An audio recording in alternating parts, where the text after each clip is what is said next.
अब तारड़ साहब ये बताएं कि ये जो चक्कर चल रहा है, कभी राना सनाउल्लाह साहब के वारंट गिरफ्तारी जारी हो रहे हैं, कभी इमरान खान साहब के हो रहे हैं, इधर से कैंसिल होते हैं, उधर से फिर जारी हो जाते हैं, वो इलेक्शन की कहानी तो कहीं पीछे रह गई। तो वो आपने कराना कि नहीं कराना?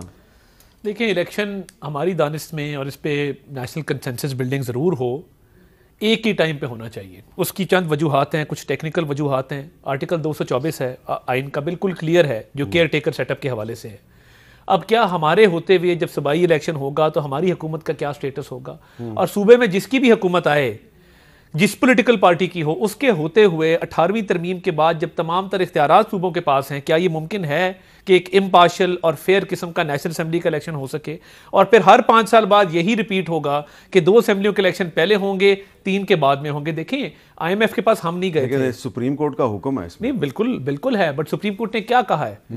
अगर आप पैरा नंबर 14 पढ़ें, if such a course is not available, फिर बेरिस मिनिमम टाइम में वो आप उसको अमल दरामद करवाएं। बात यह है कि जब IMF के पास इमरान खान साहब जाते हैं और कहते हैं कि मैं खुदकुशी कर लूंगा, नहीं जाऊंगा, उसको डिले वो करते हैं जब असेंबलियां तोड़े थे। क्या उनको इल्म नहीं था कि मुल्क किन माली मुश्किलात का शिकार है? और ये इस आर्टिकल को छोड़ भी दें, NFC अवार्ड के बड़े मसाइल हैं कि जब NFC अवार्ड के तहत पॉपुलेशन की बुनियाद पे सूबों को पैसे जाते हैं, 2 सूबों को ज्यादा जाएंगे, 2 को कम जाएंगे। मरदमशुमारी के बाद हल्का बंदी होगी तो PP का हल्का पुराना होगा, NA का हल्का नया होगा। खुदा ना खास्ता को बाई इलेक्शन आ गया, रफड़ पड़ जाएगा कि नई हल्का बंदी पे कराना है कि पुरानी पे कराना है। मरदमशुमारी के हवाले से फवाद चौधरी साहब का एक बयान जरा सुन लें। आप क्या कह रहे हैं जी फवाद चौधरी साहब? जहाँ तक पंजाब का और खैबर पख्तूनख्वा का ताल्लुक है, वहाँ पर तो चूँकि शेड्यूल आ गया है तो ये सेंसस वैसे ही अब अप्लाई नहीं होता। अब अगर ये सेंसस मुकम्मल होता है तो फिर ये नेशनल इलेक्शन के ऊपर अप्लाई होगा। जहाँ तक खैबर पख्तूनख्वा और पंजाब का ताल्लुक है, इसके ऊपर मरदमशुमारी का कानून अब लागू ही नहीं होगा। जी जी, हम तो यही कह रहे हैं कि मरदमशुमारी हो लेने दें, लागू होना ना होना ये देखें, ये तो अब कोर्ट ने डिसाइड करना है ना, या प्लानिंग मिनिस्ट्री डिसाइड करेगी, या ब्यूरो ऑफ स्टेटिस्टिक्स करेगा कि 1 सेंसस स्टार्टेड। तो क्या फवाद चौधरी साहब के कहने से अभी शेड्यूल तो आया नहीं है, क्या शेड्यूल आने से पहले सेंसस जो है वो इनवैलिड रेंडर हो जाएगा? ये भी एक सवाल है। और उन 2 सूबों के अवाम का क्या कसूर है कि जहां पे वसाइल की तकसीम पॉपुलेशन की बुनियाद पे, आबादी की बुनियाद पे होनी है और वो नहीं हो पाएगी? तो देखिए, ये इन्होंने उजलत में असेंबली तोड़ी है, इन्होंने जल्दबाजी की है, इन्होंने अपने सियासी मकासद के लिए उसको इस्तेमाल करने की कोशिश की है। मुझे नहीं लगता कि मरदमशुमारी रुक पाएगी। अच्छा, अदर सिद्दीक साहब, अब सवाल ये पैदा होता है कि सुप्रीम कोर्ट का ऑर्डर है कि जी आपने इलेक्शन करवाना है। अताउल्लाह तारड़ साहब की गुफ्तगू आपने सुन ली है। फ़र्ज़ करें कि ये इलेक्शन नहीं होता, जिस मुद्दत में सुप्रीम कोर्ट ने कहा है कि करवाएं, नहीं होता, तो क्या फिर इस पर तौहीन अदालत की प्रोसीडिंग हो सकती है? अच्छा, पहली तो बात है, अता तारड़ साहब जो कि वफाकी हुकूमत को रिप्रेजेंट करते हैं, उनका सूबे में इलेक्शन से कोई ताल्लुक नहीं है, दूर दूर तक कोई वास्ता नहीं है। और मैं आपके सामने 2 बातें रखता हूं, क्योंकि ये मैंने सारा केस पहले दिन से ये बहस की है। पहली तो बात है, आईने पाकिस्तान में कहीं ये नहीं लिखा कि सारे इलेक्शन इकट्ठे होने। हमें आईने पाकिस्तान, और आप इस बात के गवाह हैं, आप हमेशा आईने पाकिस्तान पे नफाज की बात करते हैं। किसी जगह बता रहे, मैं चैलेंज करता हूं इस बात को कि जहां ये लिखा हो कि सारे इलेक्शन इकट्ठे कराने। एक बड़ी नोवेलिटी के साथ आर्गूमेंट किया गया सेक्शन 69 के हवाले से कि 1 पोल का बहाना बनाया गया। अच्छा, 1 पोल में लिखा हुआ है कि असेंबली के इलेक्शन होने हैं। असेंबली डिफाइन है, नेशनल असेंबली और प्रोविंशियल असेंबली, यानी एक असेंबली के इलेक्शन 1 पोल होने हैं। तो ये भी चैलेंज कबूल कर लें, कोई एक प्रोविजन बता दें, मैं वकालत छोड़ दूंगा कि जहां ये कहा हो कि सूबाई और वफाकी हुकूमत के इलेक्शन एक डेट पे होने हैं। अब आती है दूसरी तरफ, इन्होंने गालबन सुप्रीम कोर्ट का फैसला नहीं पढ़ा। 90 दिन के अंदर लाहौर हाई कोर्ट ने भी कहा है, सुप्रीम कोर्ट ने भी कहा है, यानी सुप्रीम कोर्ट को नहीं पता था, हाई कोर्ट को नहीं पता था कि इलेक्शन नेशनल असेंबली या सूबाई असेंबली के। इन्होंने आर्गूमेंट लेने की भी कोशिश की, वो आर्गूमेंट नहीं मानेंगे। अब शेड्यूल आ चुका है और सेक्शन 57 बड़ा क्लियर है। जिस दिन पोल की डेट आ जाएगी, सेक्शन 57 के तहत 52 दिन का शेड्यूल देना है। वो 1 या 2 दिन रह गए इलेक्शन कमीशन के पास, वो शेड्यूल देंगे नहीं। तो मैंने तो यहां लाहौर हाई कोर्ट में कंटेम्प्ट अपनी वैसे ही डिस्पोज कराई है, वह सेक्शन 187 आर्टिकल 187 के तहत लाहौर हाई कोर्ट में कंटेम्प्ट की दरखास्त दायर की जाएगी और सुप्रीम कोर्ट में भी। और ये बात याद रखिएगा, मिनिमम यानी यहां से इंटेंशन क्लियर हो गई।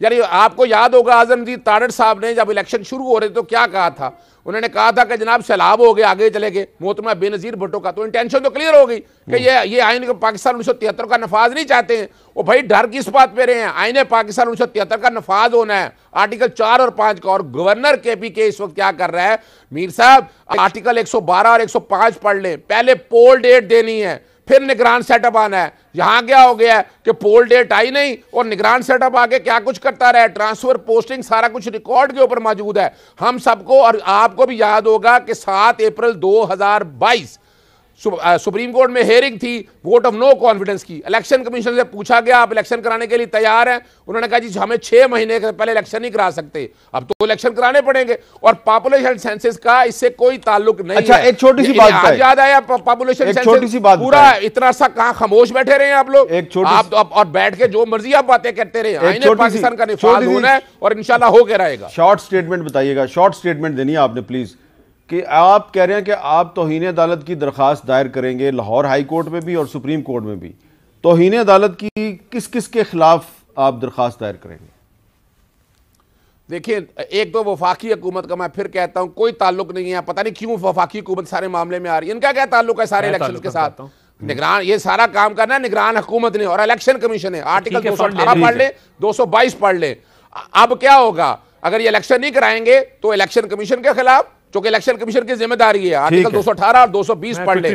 और उसके अलावा निगरान सेटअप के अगेंस्ट ये सारा मामला लाया। ठीक है, काम सिर्फ इलेक्शन कराना है और कोई ताल्लुक नहीं। ओके, अच्छा जी, अता तारड़ साहब आपका क्या ताल्लुक है? आप वफाकी हुकूमत है, आप बड़ा कन्वीनियंटली थोड़ा पढ़ लेते तो पता लगता कि फंड जो हैं वो वफाकी हुकूमत मुहैया करती है। बजट में जो एक प्रोविजन है फंड्स की इलेक्शन के लिए, वो पैसे फेडरल गवर्नमेंट ने मुहैया करने हैं। अगर इनका ख्याल है कि सूबाई हुकूमत के पास इतने वसाइल हैं कि इलेक्शन करा लें तो करा लें। अब इंटीरियर ने ट्रूप्स प्रोवाइड करने हैं, DGMO को डायरेक्ट तो नहीं खर्च जाएगा ना, DGMO को कौन लिखेगा? Interior ministry लिखेगी। प्लानिंग के हवाले से मामला है, फेडरल गवर्नमेंट इस सारे मामले में बहुत बड़ी स्टेक होल्डर है।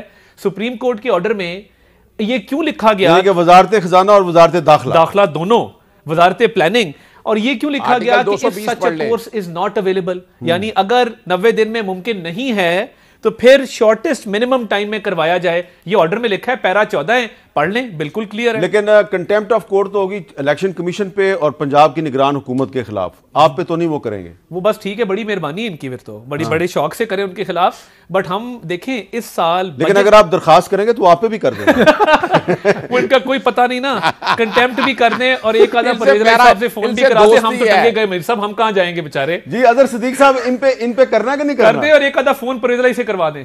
अता तारड़ के साथ दोस्ती है, प्यार मोहब्बत के साथ इसको जायज है, जो मर्जी कहता रहे। ये इसके साथ जब किसी दिन कुछ करना होगा तो करेंगे। लेकिन एक मैं बात बता दूं मीर साहब, आप जो कि बात की है अता तारड़ ने, और मैं आपके सामने पैरा 14 पढ़ देता हूं। क्या है वो लफ्ज समझ लीजिएगा, जो मिनिमम वो क्यों कह रहे हैं। वो लफ्ज है, it may not be possible to meet the 90 days deadline stipulated by the constitution, it is also the case that possibly on account of misunderstanding of the law, कि कानून में इबहाम था पंजाब की हद तक कि पोल डेट किसने देनी थी। अब सिर्फ इस वजह से, यानी आप जो ये सारा कुछ कह रहे हैं, ये सारा कुछ रिकॉर्ड होना है, कल फिर सुप्रीम कोर्ट में जाएगा, इंटेंशन और मोटिव सामने आ जाएगा। मैं नहीं चाहता कि मेरे लिए आप कंटेम्प्ट ऑफ कोर्ट का मवाद फराहम करें, बड़े मसाइल पैदा हो सकते हैं। One should be very clear कि आप बैठ के वो बात करें। और दूसरा देखिए, आप ये डिनाई नहीं कर सकते, ना पैसे देने से डिनाई कर सकते हैं, ना ये लॉ एंड ऑर्डर के लिए।